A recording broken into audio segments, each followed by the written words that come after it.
Sports and the Gospel of Jesus Christ teams up once again, and there's another team involved as First Free of Moline teams up with UW Sports to bring that message on the special platform of athletics. Yeah, the music is great. The team that we have is great. They bring the energy to the, and then if you even saw in there, our older adults, even those that have no hair or gray hair, are into it. So I think that helps with all the other kids getting involved too.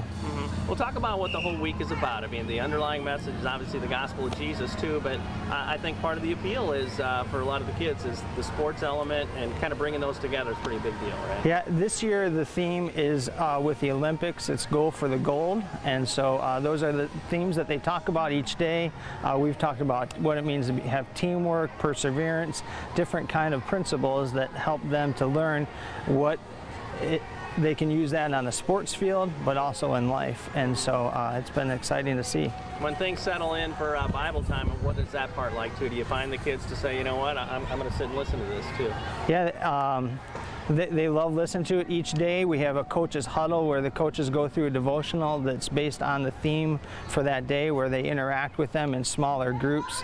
And then for our Bible time at the end of the day, they sit in two different age groups, one for older kids and one for younger kids, where they take that Bible story and how does this apply to life, but also again keying in on sports. Like, this is my third year doing it, so it's obviously been really productive because it keeps me coming back every year.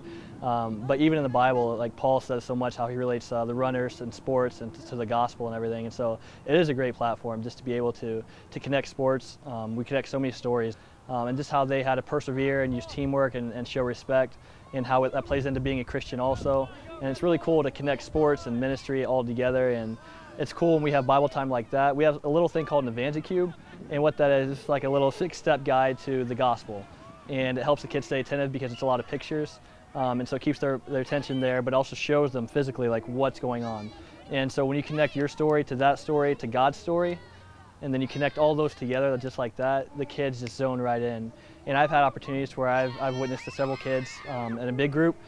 Specifically, there was one time in Brazil I was actually able to do this in ministry and witness to a large group of kids, and there was 50 kids that came forth and said, I want to accept Christ the first time. And that was such an experience. I'll never forget that. It teaches about Jesus Christ, and we sing really good songs, and we just learn about the volleyball, like the main facts of it, and just having fun out here.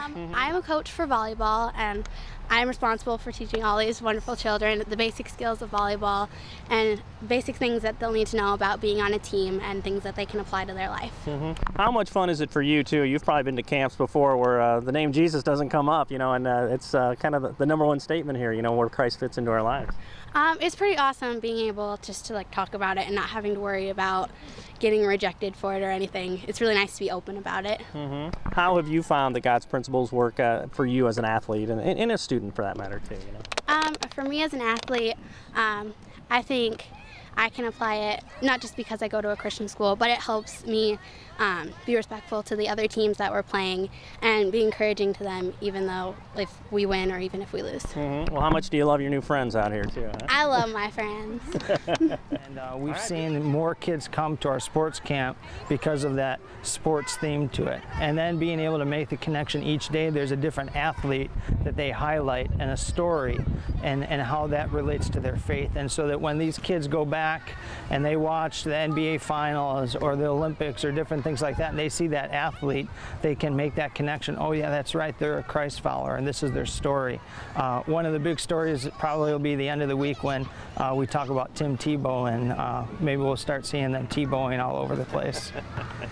As you look into the eyes of these little ones too, I mean, speak to that, how it speaks to you as the director of this camp, as the value that God has for every one of these kids, and that the message is available to everyone, and it applies now, whether you're 5 or you're 55, you know.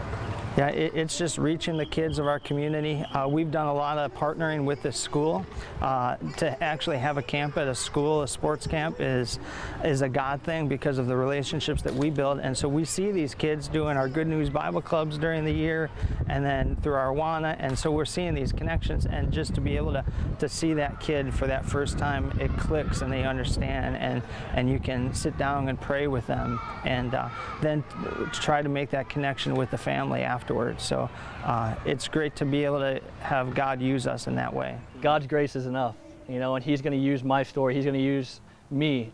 And what helps me the most is, I mean, I talk about Paul a lot, but looking back on Paul, and Paul always communicated that he was the least of these. And seeing how God used him in such a mighty way, it's like God can use me just like that. And so when we're ministering, especially Thursdays are, I guess, gospel presentation day.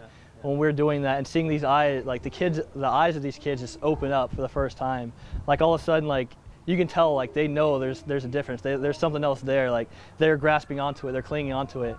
And to see their eyes really open up and get it for the first time, there's really just no other feeling like it.